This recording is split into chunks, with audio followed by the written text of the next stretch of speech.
ఆంధ్రప్రదేశ్లో ఎన్నికలు అయిపోయిన తర్వాత అందరూ ఎగ్జిట్ పోల్స్ కోసం చూస్తున్నారు కదా. బట్ ఈ వీడియోలో మనము పాలిమెట్రిక్స్ ఒపీనియన్ పోల్ సంస్థకు సంబంధించి ఒక రిపోర్ట్ ఉంది. ఈ రిపోర్ట్లో చూద్దాం. ఈ రిపోర్ట్ ప్రకారం ఏంటంటే వీళ్ళు ఓట్ షేర్ కూడా ఇచ్చారనమాట.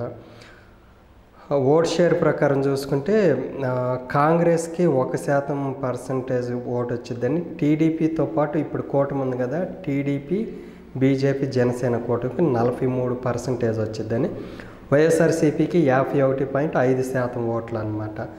సో ఈ పర్సంటేజ్తో మళ్ళీ నంబర్ ఆఫ్ సీట్లు చూసుకుంటే టఫ్ వచ్చేసరికి అంటే close contestant 23, TDP BJP Janasena పార్టీకి 39, వైఎస్ఆర్సీపీకి వచ్చేసరికి 113 సీట్లు వచ్చిద్దని ఇచ్చారు. అంటే ఓవరాల్గా వైఎస్ఆర్సీపీకి 51.5% ఓట్లతో 113 సీట్లు వస్తాయని, 43% ఓట్ షేర్తో 39 సీట్లు వస్తాయని ఇచ్చారు.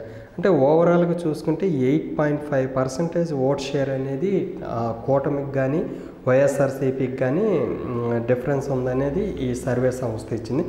బట్ ఈ సర్వే సంస్థ రిపోర్ట్ ఎంతవరకు అక్యురేట్గా ఉందనేది చూడాలి.